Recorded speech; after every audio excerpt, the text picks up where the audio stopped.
Good morning, everyone, and good morning for all of the good morning well wishes in the chat. We appreciate that. We know we have an enthusiastic group and we love that. I'm glad everybody could come back for another month. This is the Ohio Grandparent Kinship Coalition. This is our monthly meeting, and we do have a wonderful speaker. But first, I want to, okay. Lynn, we were just opening up. If you want, I hadn't did the welcome announcements. If you wanted to go ahead, you can. Okay. Hi, everyone. Thank you, Dr. Ware. This is Lynn Stevens. I'm co-president along with Dr. Sonia Ware for the Ohio Grandparent Kinship Coalition. Wanted to just take a moment to once again thank you for attending today, but wanted to recognize our longtime president, co-president, Dr. Ollie Jones, for her years and years of service since like 1999, 2000. She's been with the organization, and recently she retired um, from her position.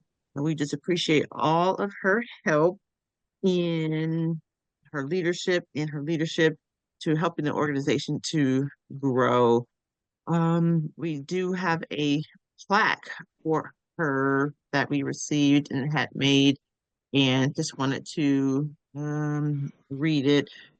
I don't think she's here. She wasn't able to make it. We've been inviting her. So just wanted to at least acknowledge her um, service, and also we'll send her plaque, and we will also send her a gift for her wonderful service.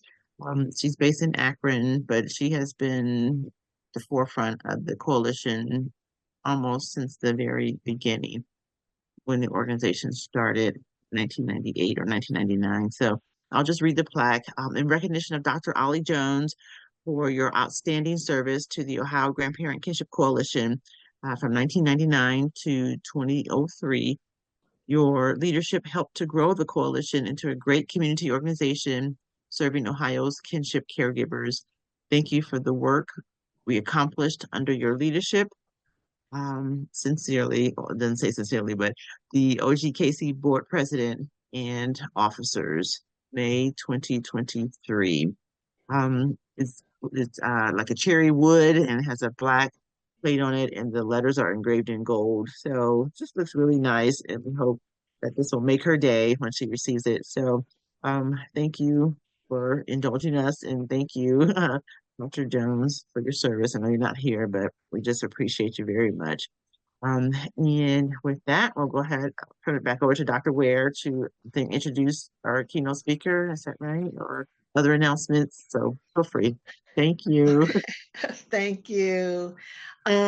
Like she said, once again, welcome. We just ask all caregivers to put your name and email in the chat so you can be eligible to win our $50 gift card. You know, that's something that we do every month. And it's a nice little appreciation. It is random, but it's a nice little appreciation if you receive that. So we want to thank you for that. We also want to remind everyone that our next meeting is June 17th, 2024 at 10:30, and that topic will be estate planning, basic legal equality, Inc. And I believe that's going to be with ABLE as well. We have the speaker today is also with ABLE, that acronym. Okay, I had a little blinker. I hope that wasn't me. And once again, if you want a certificate of attendance for today, please email Barb and she will get that to you. And now I will go ahead and introduce our speaker. We are always, always appreciative of speakers who give their time and talent to us. I'm up here doing a speech and I had a pen in my hand and I don't know if y'all can see, it got all ink all over me. So that's why I'm like, oh my gosh. But back to business. Today, our meeting topic is legal information about how to request special education services, IEP, which stands for Individual Education Plans, 504 plans, and Ohio Safe Act, which is keeping students in grades pre through K to third grade in school versus suspending or expelling them. And our presenter, I'm going to read her bio. We have Lisa McIntosh. She's a paralegal and with Advocates for Basic Legal Equality, Inc., which the acronym is ABLE. Previously known as a legal aid for 33 years. She graduated from the Ohio State University. I'm an alumni as well.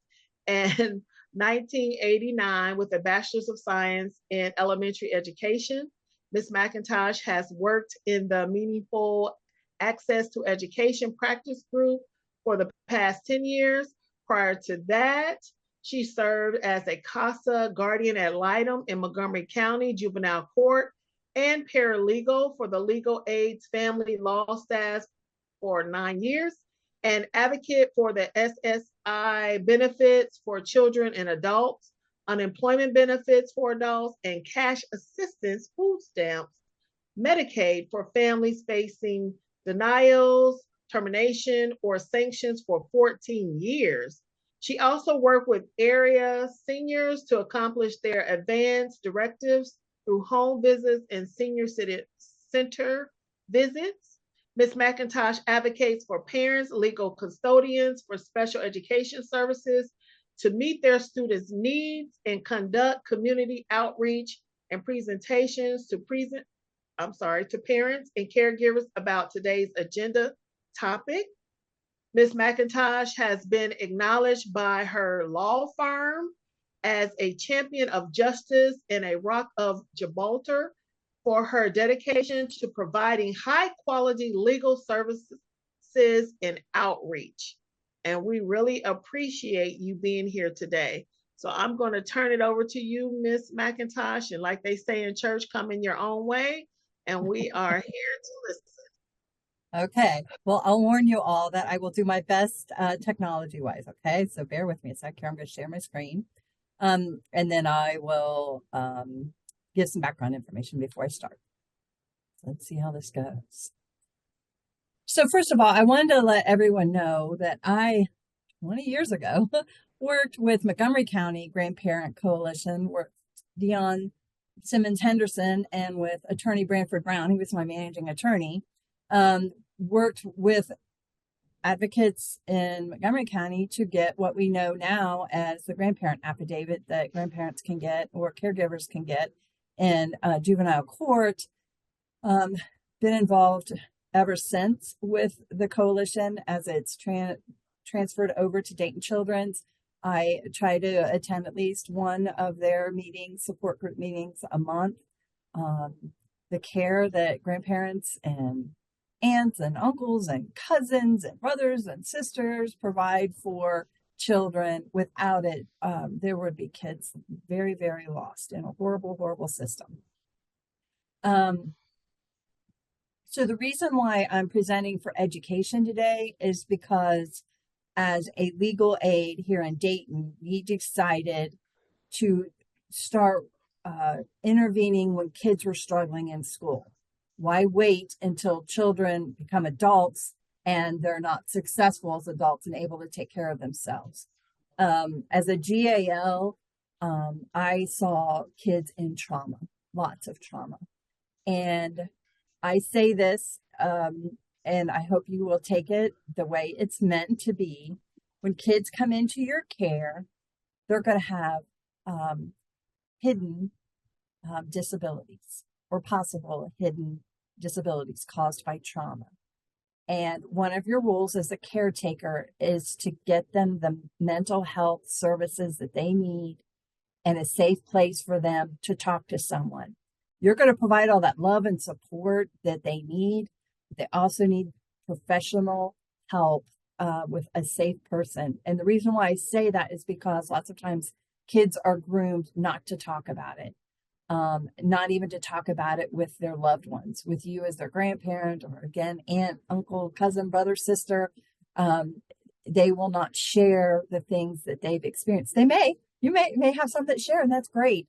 But it's better to presume that they have experienced trauma and need at least a consultation with a professional so that they can get the help that they need.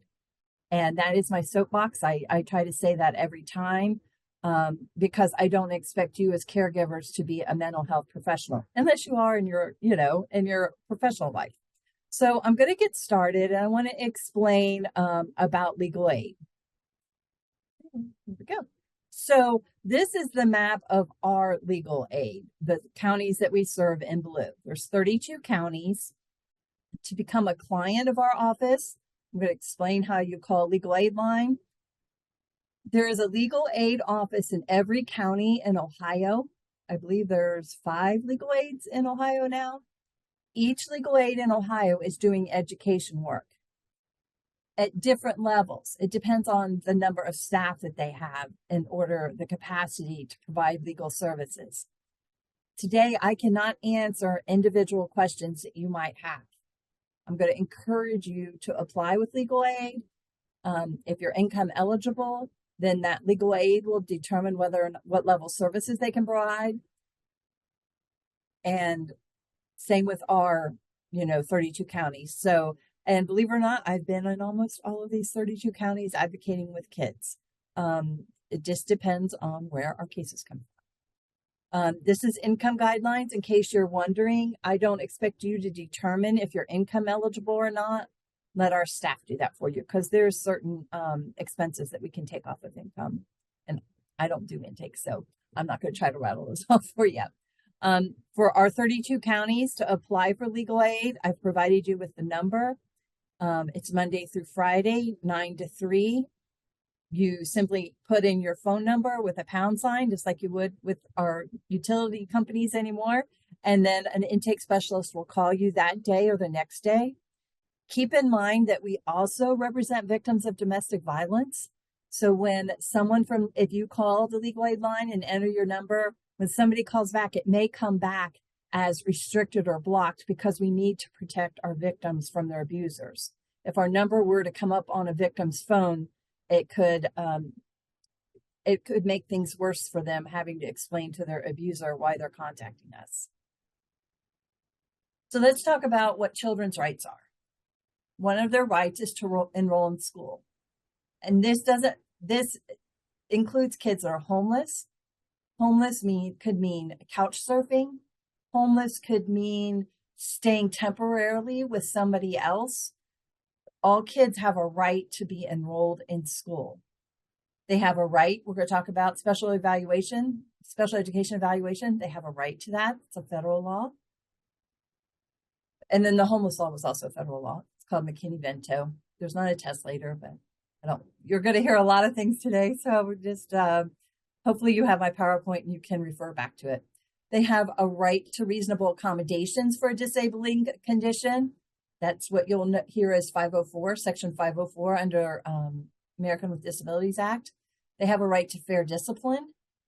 And if they are limited English proficient, they have a right to interpretation or translation for themselves and for parents. And they also have a right then for English learner instruction. And lots of these things you'll think, well, this is common sense stuff. This should just happen.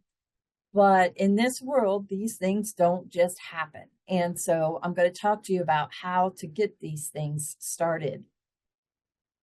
Some red flags that your student might need special education. You get called to the school routinely to pick them up early because they're either acting out or the nurse says they've come to the nurse's office and they're not feeling well. You find out they're spending time in the hallway, in the office, or with the janitor or with the school resource officer most of the day. Lots of times people want to believe this doesn't happen anymore. The kids aren't just, I recently just had a case where the vice principal told us at the school meeting that the child spent all day with him because that's the only way they could keep the child from acting out. Parent had no clue that their child was spending all day with the vice principal. And if you're spending all day with a vice principal, you're not in the classroom getting instruction. And if you're not in the classroom getting instruction, you're not going to learn to read. You're not going to learn to math and all of those things that you need so that you can be a successful student. I wanted to believe that, things like that don't happen, but they do. I'm not saying all the time, but they do. If your student's having meltdowns about going to school, that's just different. That's not like them, or they're not sleeping, their appetite changes, or they're just, their mood changes. If you find out that the teacher is giving them less work, go to, the parent-teacher conferences and talk to them. But if you happen to hear that they're giving them less work, that might be a sign that they're giving them less work, possibly so that they can get their work done. But by giving them less work, that might be a sign that they need some services in school. If they're not getting their work done in school and you're seeing them have extra homework, they're spending hours on work when they get home because they can't get their work done at school. So your role, if you hear me say parent, I apologize. I will do my best to say caregiver. And I am going to give you the definition of parent for the state of Ohio because that's real important. But as your role is, you can request a special education evaluation in writing. And I've provided a handout that I believe they said is going to be on your website that you can use. You would want to attend and participate in any of the school meetings. Due to COVID, we can do that virtually now. Try to take good notes. If it's really hard for you to participate in a meeting, ask a good friend or a relative to go with you so that their role could be just to take notes. This is your baby, your kid that you care about, and it's hard not to get emotional when things are said about your child. In this environment, do your best to keep your emotions in check, and I know that's hard. That's your baby. It's easy for me to say that, but you want to be taken seriously and you want them to listen. And in order for them to listen, you want them to have their ears opened. If screaming's happening, if foul language is being used, if, they're going to close their ears and they're not going to listen. And they're not going anywhere. That school staff is not going anywhere, no matter how upset you get. So you want to try to keep your emotions in check as best as you can. Again, I know it's not easy. Sometimes I even get upset and they're, and I do my best not to, but sometimes the things that the school says just disturb me. You want to make sure the school has all of their medical evaluations, OT evaluations, PT evaluations, speech evaluations, mental health evaluations. Don't give them your only copy though, okay? So, you want to make sure that you give them a copy of don't give up your originals. And you want to give them a list of all of the medical providers and the addresses for those kids. They may want you to sign a release so that they can get your child's records. And it's up to you whether or not you want to release those medical records. That's your decision to make as caretaker. But, it's always good to make sure the school has as much information as possible. Make sure you keep all the records you get from the school. Start yourself a notebook or a folder. Keep everything so that if you become involved with an advocate like me and I say, can I see what's happened so far? Let me see your records. Because everything the school does there has to be a response in writing. It's called a prior written notice. And I'm talking about special education. It could also be for interventions. Sometimes the schools say they want to do interventions before they go down the road of doing an evaluation. All of that has to be in writing too. So you're going to start becoming a keeper of paper and you're going to want to do that. Also, any emails that you get from the school, don't delete those. Hold on to those because if you get an advocate, lots of times my clients that I work with will forward me those emails. And sometimes those are very valuable to help me to know what's going on with the case. And if all this gets too complicated or it's too contentious, even with you staying as calm as you can, and it's just not a positive experience, either consider contacting your local legal aid. If you're over income and not eligible for legal aid, there are attorneys in Ohio, private attorneys in Ohio that do education work. So parent, let's go over the definition of parent. in Ohio. So there's a federal definition of parent in special education law. And whenever a state then makes a law, it can't take away any federal rights, but it can add more. So let me give you an example. So if pretend federal law was the speed limit was 50 and a state wants to make the speed limit 45, a state can never reduce a citizen or non-citizen, a person's right in the United States. They could make the speed limit faster, but at least the minimum has to be 50. So the same goes for any federal definitions. They have to keep what the federal law says, but a state, like Ohio, can add things. So definition of parent, the first one, which makes pretty good sense, is the biological or adoptive parent, but not a foster parent. So whenever you hear me say that a parent has to put a request for writing for an evaluation, that doesn't include a foster parent in Ohio. A foster parent can attend the IEP meeting because that child is with them, but the foster parent is not the decision maker. As long as a biological or adoptive parent has not had their rights terminated, they are still the decision maker for special education. And let me give you a good example of why that's important. Working as a guardian ad litem, parents that I was working with, their kids had been taken away. So they're mad. They're pissed. They don't want to talk to anybody. And as a GAL, I was looking out for the best interest of the child that was involved and presenting what those best interests are to juvenile court. But I also worked really hard with their parents to try to get their parents at the table, because sometimes people make really stupid mistakes and it is detrimental to where it causes them to lose their kids or have their kids taken away. That doesn't mean they're bad parents. Sometimes parents make repeated mistakes, and that's why kids are in your care.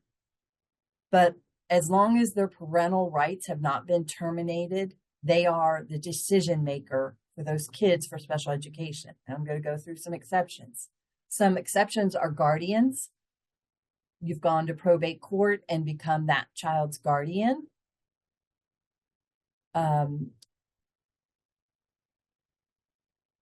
If the child is a ward of the state, then Children's Services can't be the decision maker either.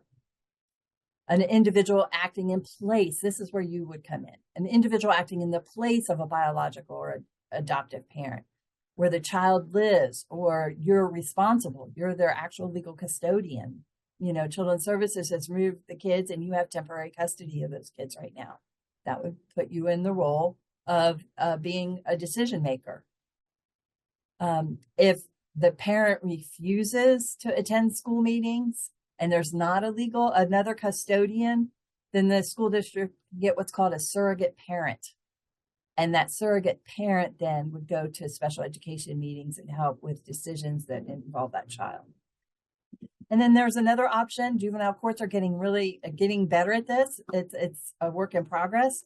They can actually put in the temporary custody order who the education decision maker is. It'll say what school's responsible. It'll say, you can make medical decisions with that custody order, but it doesn't always say who can make school decisions. And so juvenile court judges are getting better at putting in those orders, those temporary orders, who can make those education decisions.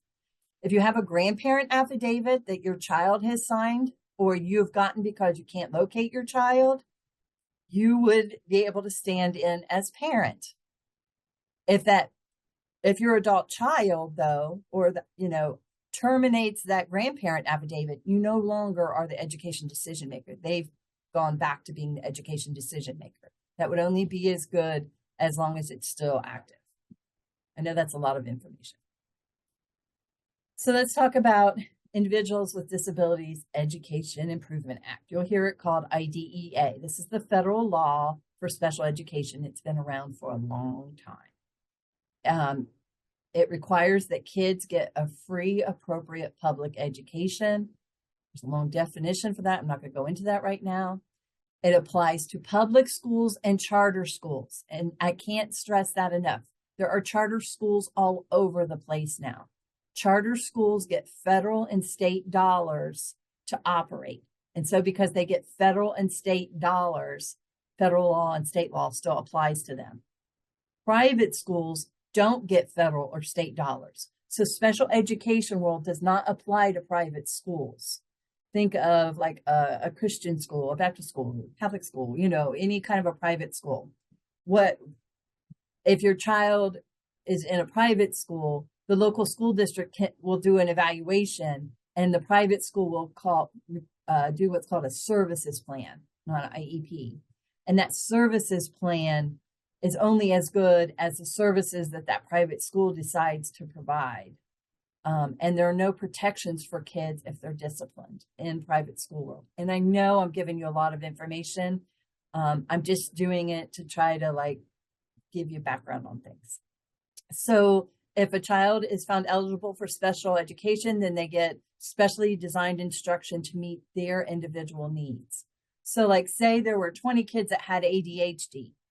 Their IEPs can't be exactly the same because they have ADHD. Their IEP has to be for them and what their unique needs are.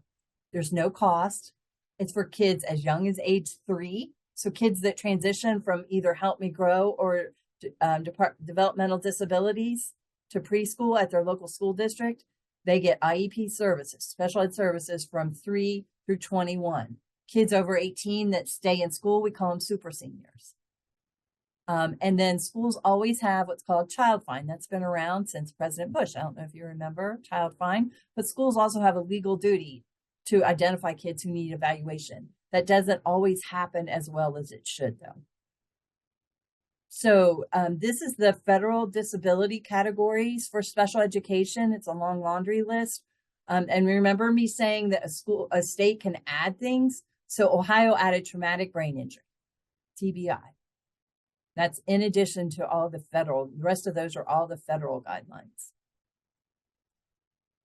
So the special education, the process is you have to a child's either identified by the school as a child who suspected to have a disability, or you put your request in writing. There's an evaluation, which is an assessment of all kinds of things like IQ, achievement, speech, occupational therapy, their fine and gross motor needs, their sensory needs, their behavior needs. Then there's going to be a meeting to go over all those assessments, and a decision will be made. An eligibility decision will be made. If they're found eligible, they get an IEP. That's the next step. And then the IEP is implemented at the school district. I know it sounds real simple. So who can request an evaluation? Remember the definition of parent. Parents can, legal custodians can, caretakers can, teachers can. I'm going to put in a special note. Sometimes really involved people will get a prescription from the doctor thinking that is enough to get a special education evaluation. The doctor put on a prescription that this child needs an evaluation, or the case manager has said this child needs an evaluation. I can't stress enough that it has to be put in writing. That prescription is not enough to trigger federal law. Has to be put in writing that you're requesting the parent, remember the definition of parent is that they're requesting a special education evaluation because their child has needs. So you write how you make the request, you write it. You can keep a copy of it, or now we all have phones, we can take a picture of it. A picture of your request is just as good as a copy of it. Make sure it gets to the school principal. If you give it to the school secretary, kind of make a note to yourself when you did that.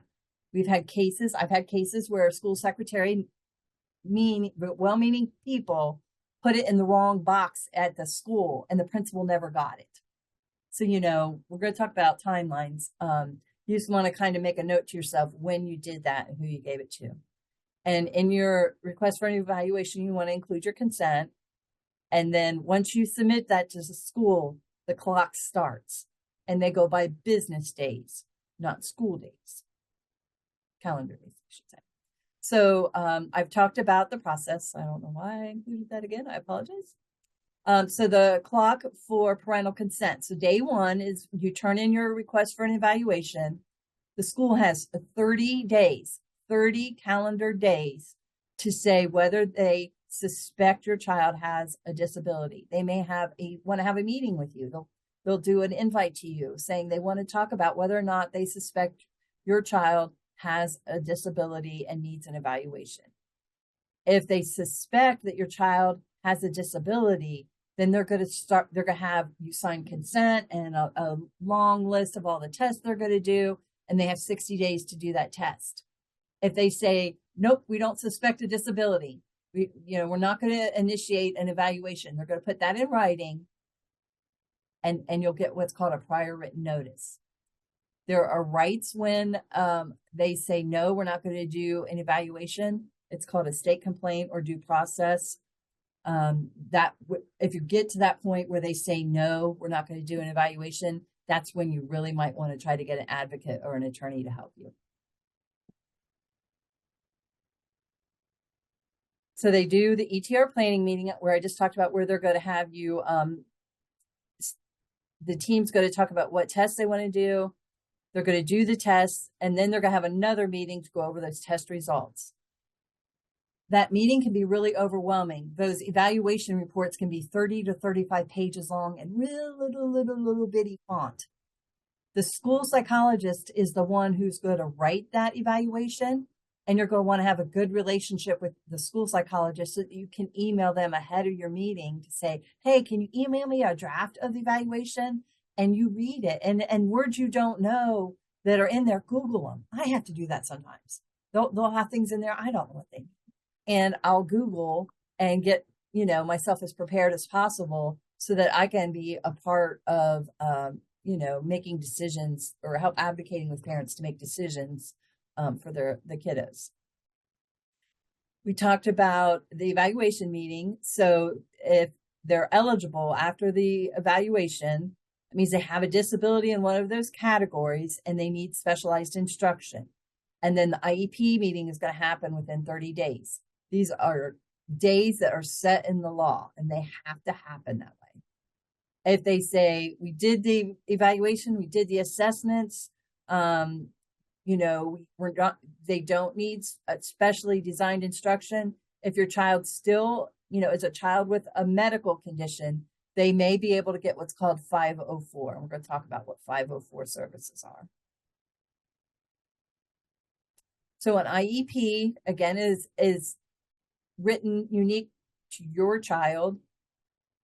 It should put your child in their least restrictive environment. Think the old word of mainstreaming. There are research studies that prove that kids with disabilities do better when they're around their non-disabled peers, and non-disabled peers do better when they're around kids with disability. And why is that? Think about that. That's because when we go out in the real world after school, where we work with other people who might have disabilities, we interact with community members who might have disabilities. Why keep kids with disabilities away from disabled kids? Why not encourage them to interact with each other and learn about each other and include each other? It's kind of my soapbox. An IEP should have goals, and it'll include where those services are going to be provided, and the minutes and how often. You as a parent or caretaker can request an IEP meeting as many times as you want. If you have concerns that the IEP is not working or that your child's still not making progress, you can put in a written request to the principal that you want to have an IEP meeting, and they have to have one for you. Money can't be a reason why they can't provide a service. Sometimes you'll hear, oh, we don't have that here at this school. Money can never be a reason why they can't provide a service. And they have to do the IEP for your child every year. There's certain people that have to be in an IEP meeting. And I really encourage parents or caretakers never to excuse one of these people because they're really important. So obviously the parent has to be there, or a legal guardian or legal custodian, caretaker, definition of parent, a special education teacher. And in Ohio, special education teachers are called intervention specialists. When I first started doing this, I thought intervention specialists were aides. I didn't know Ohio called special education teachers intervention specialists. So just a little note for you. If you hear someone say they're an intervention specialist, that's the special ed teacher. I wish they just were called special ed teachers. It'd make life a lot easier. There has to be a regular education teacher, and it has to be a teacher, regular ed teacher that knows your kid. So they can't just pull the gym teacher or the art teacher if they've never had any interaction with your kid. Someone has to be from the district that supervises and can make a decision about the provision of services for your child. You can have someone you can ask to have someone at the IEP meeting that did the evaluation. So you can have a speech therapist there, the occupational therapist there, whoever you think needs to be there to help the team to make decisions about what a child needs. Also, you can have anybody else there that you want that has knowledge about your child. This is where you can have an advocate. You could have your child's, if you have working with a counselor that's really involved, or a case manager that's really involved with your child, they can be there. And kids, the child can be there, but it's your decision. And this is always tough for me. Sometimes I'm concerned about what it will do to a child when they hear this long laundry list of everything that's wrong with them. And so I really encourage you to think about their maturity and their ability to understand what they're going to hear. There's no like magic age where it's a good time for them to start attending an IEP meeting. Sometimes even older kids, their parents don't want them in the meeting because they worry about what will their child's self-esteem when they hear this long laundry list of everything that's wrong with them. So it's really the parents' call as whether or not the child's there. Some things to remember is that special education is a service. It's not the location. So it can be provided anywhere. So for example, say a child needs extra reading services. They could pull out and have services in what's called a resource room. They could get pulled out in the actual classroom and have it at a table. It's not where it's at. It's what the service is.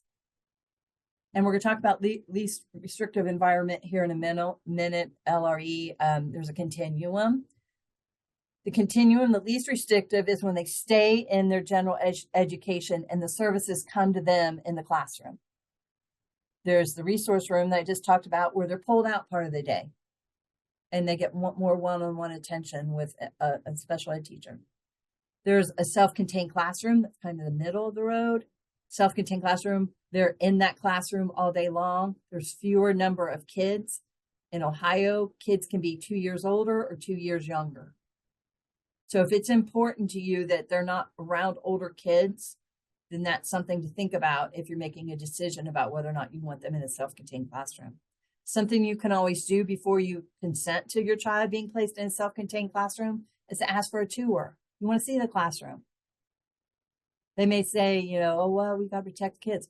Look, can I see it when the kids aren't there? But you're always entitled to a tour of where they're considering placing your child. Oops. Oh, now I've messed up. So real quick, the next one is special school. Think of a school for the deaf, school for the blind. And then the most restrictive is if they're in day treatment or they're in a residential treatment facility where their mental health needs are so great that they need to have treatment, medical treatment to address those mental health needs more than they need education services. So they'll get more mental health treatment during that time and less education instruction. If they're in that, it's not like forever. There'll be goals, there'll be a plan, a mental health plan. And when they meet the goals in that plan, then they could go back to another placement. But you're always involved in that decision. So we talked about if they say, nope, this child has a disability, but they don't need an IEP, that child can still get what's called 504. And this is really confusing for people. Sometimes it's confusing for me. I like to explain it best as like, think of a child who needs a wheelchair to go to school, and their classroom is on the second floor of the building, but there's no elevator. An IEP doesn't protect them so that they have access to their classroom.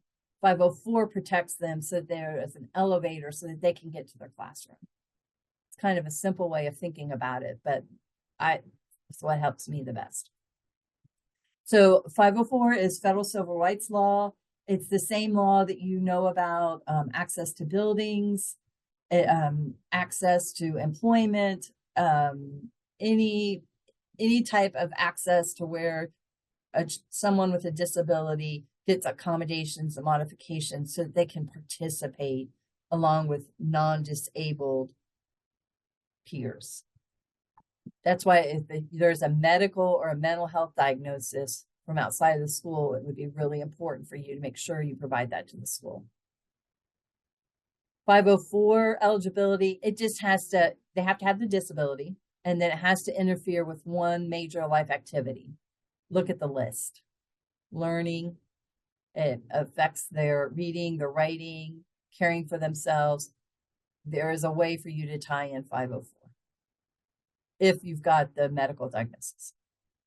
So then they'll do what's called a 504 plan. I've listed there some modifications and accommodations that can be included. Sometimes this happens with kids with ADHD. Their ADHD, their behavior is what is interfering with their ability to get an education. They're on grade level reading and writing and math, so they don't need the IEP, but they need accommodations and modifications to address their behavior.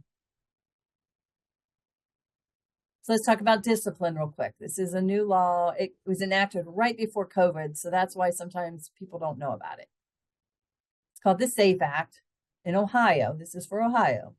Kids in preschool up to third grade should not be suspended or expelled unless there's certain offenses. So let's let me do the definition of suspension real quick. A suspension is up to 10 days. An expulsion is for more than 10 days.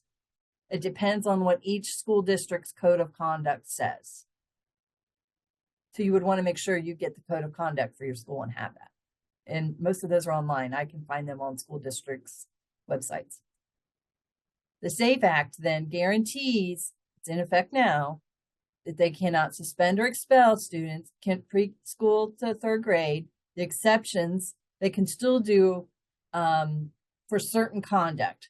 Brought a gun, they brought a knife, they made a bomb threat, they seriously harmed another child or teacher. There is a catch-all that the lawmakers put in this law, and it's called immediate threat to safety. And how that's being interpreted, we are finding in schools. So little ones, think of a first grader, when they don't get what they want, what do? They push their desk, they slam their chair down, they rip stuff off the wall. It's not because they're violent. It's because they're in first grade. That's what little kids do when they don't get their way, right? We learn that in child development classes.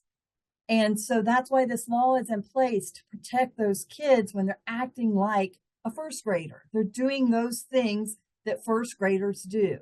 So if your child is suspended and they say it's because in preschool to third grade, and they say it's because there's immediate threat, you want a lot more details. What was the threat? Who felt threatened? Was it because they pushed their desk? Was it because they knocked their chair over?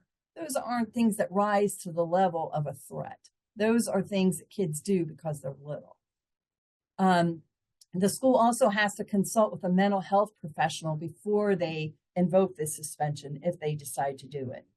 And how that can be important is if your child is a child with a mental health condition, the counselor may, recommend that this child get counseling while they're in school instead of pushing them out and suspending them.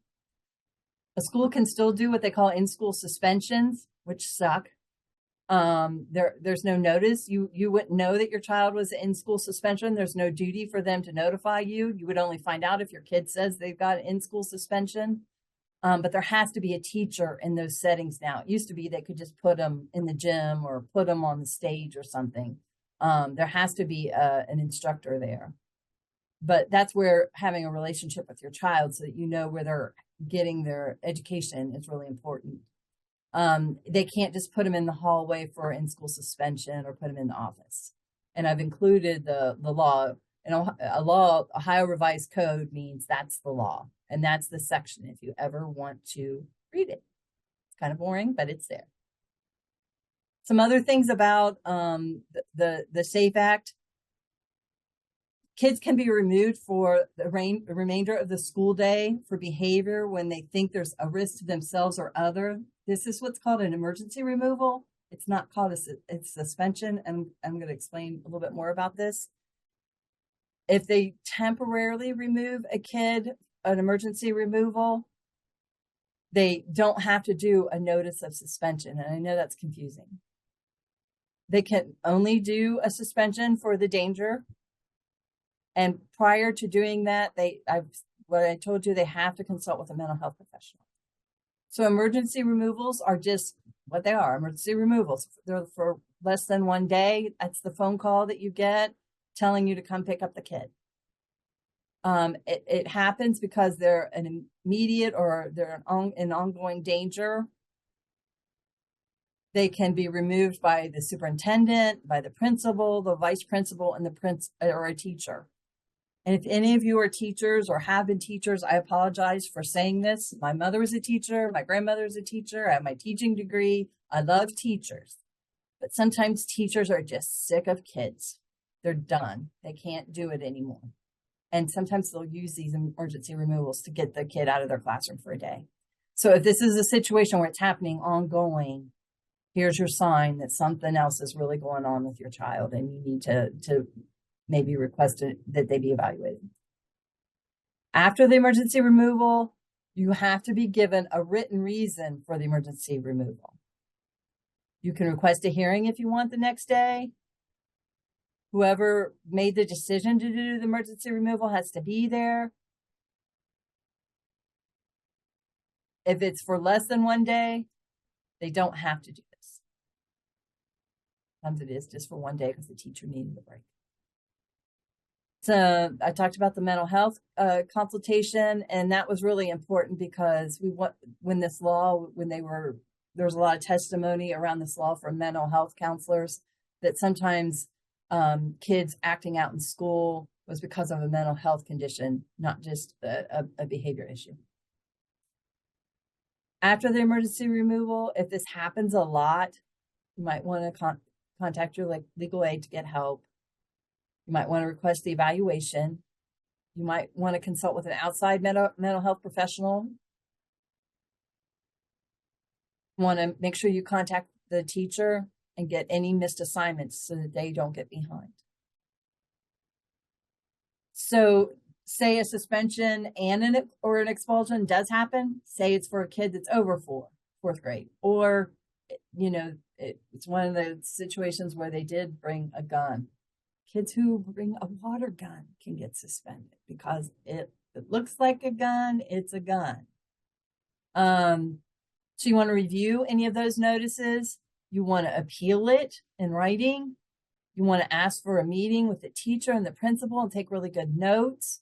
You want a copy of their entire disciplinary record. You want to see if there was any in-school suspensions or any, Saturday schools, those kinds of things. You want to attend that suspension hearing. You want to ask for special education if you think it's because of their disability.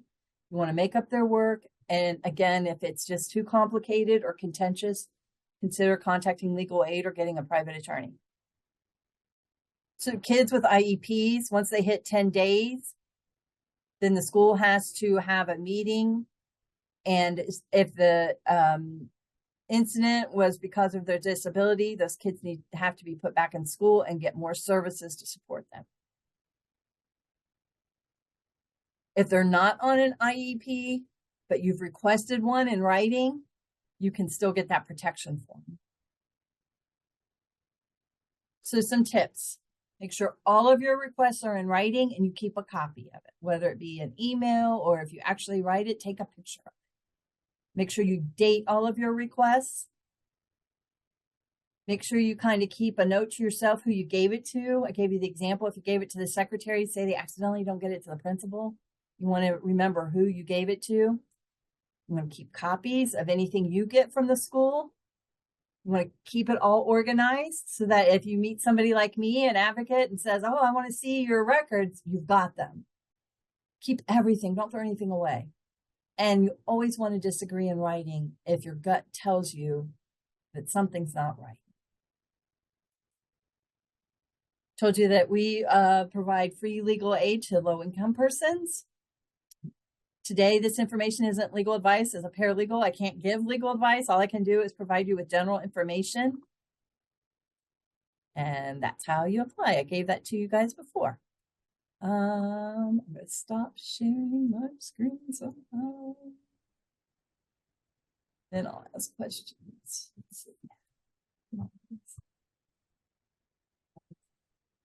Me and technology, right? Mm-hmm. Right. Can you? There, Am I I being figured it heard? out. Sorry. I figured it out. Sorry. So, were there anything in the chat that I need to address? I don't see. I know that was a lot of information and I probably made your head spin. I learn stuff in special education world every day, and I do not expect you to be experts in this. This is just hopefully basic information. And I saw this here. Oh, thank you. You're welcome. Lisa, this and is next, Barb, and yeah. First off, great information, wonderful information. I know from personal experience, I have a grandchild who is on an IEP, and he's 12, and so there was an incident that happened. It was, excuse me, it wasn't intentional. Of course, being a 12-year-old boy, they're curious, and he picked up something that would have been considered some type of a weapon in the school yard and took it in the school, and things progressed from there. But I want to say that it is important what Ms. McIntosh said about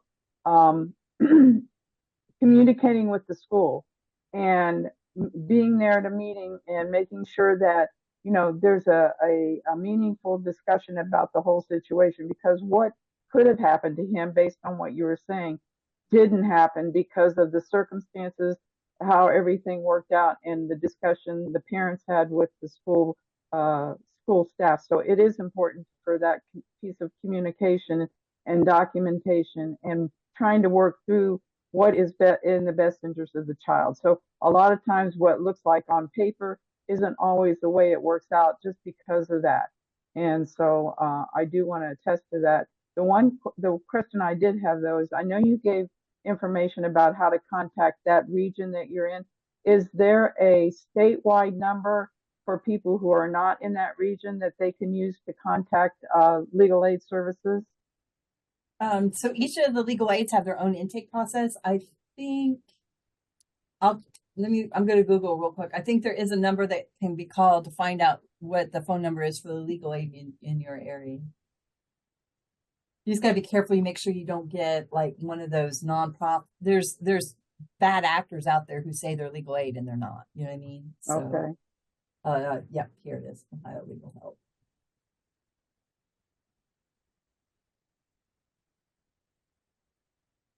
Go ahead and go on with your business. I'll put it in the chat. Okay. All right. Thanks. For everybody that's online, we will be posting Lisa's PowerPoint, and there's some documents that she's also provided us. All of those will be posted on the website probably within the week. So if you want to go refer back to those, they'll be on the website, as well as there are a couple of the documents are in the chat. So if you want to copy those, there you can do that from the chat. There is a question in the chat from Marcia. Can children older than 3rd grade, can they be suspended? Oh, yes. Yep. But you've got to get what's called a notice of suspension, and you have appeal rights. And remember, a suspension is 10 days or less. Sometimes they'll propose a suspension, and then they'll also propose an expulsion. So you would get a notice of suspension, and then you're going to get a notice of expulsion if it goes over 10 days. But if it's related to disability, you want to make sure you immediately get in a request for an evaluation if they're not already on an IEP. Can't stress that enough. Don't presume that the school knows that your child is a child with disability or a possible disability. And kids who are now in your care most likely have experienced trauma and have hidden disabilities. Sometimes, I've just been a GAL for too long. I saw lots of times my parents couldn't believe that their adult child would use while they were pregnant with their grandbaby. They never saw it, so they didn't believe it. But then their child's born drug addicted. Or their child's born I'm showing how old I am. Used to be they didn't drug test babies, right? So there have been kids that, could be teenagers now that were born drug addicted that weren't tested. They test now, they're on it, but, kids, there could be kids now that are teenagers that were born drug addicted that never got the help they need. And I don't know if you've ever been around a drug baby. They cry, they're like this all the time, and they're given medicine to deal with what they're feeling, but they never get the mental health treatment or the touch therapy that they need to address why their bodies tense up like that. Okay. So that's something as a caretaker, it's better to be on the safe side and get them to someone who can do an evaluation. I hope that helps. There's another question from Ms. Dewberry. School-based retaliation. How can guardians avoid any type of retaliation based on probably the issues that are going around with kids? I didn't see that one in the chat. I feel like schools don't do all these things. Right. And that's why you need an advocate to help you advocate to ensure those things are done. I agree. The ball isn't always falling. The retaliation was a direct one to me, but I think that's a good question. Is there a possibility or how do you address what you might think that their school, the school is retaliating based on?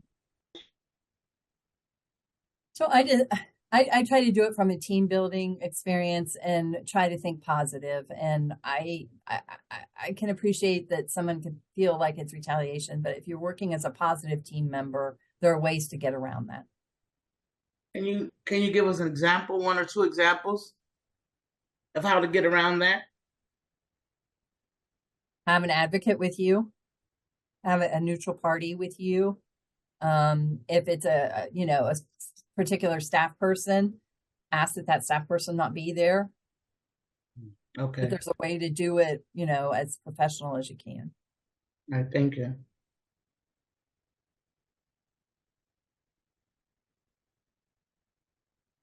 And I guess, it's different for me because it's not my baby. So my emotions aren't involved as it would be if that were my child. And so sometimes having a neutral party with you can help. I always worry, though, on the flip side of that, I worry that my parent or caretaker thinks I'm in cahoots with the school district because it seems like I'm taking the school district's side. When that's not what's going on, I'm trying to come up with a solution to help this child be successful in school. Okay. The school staff's they're not going anywhere. They're still going to be there. They're going to teach for a long time. And so, we want to try to work with them.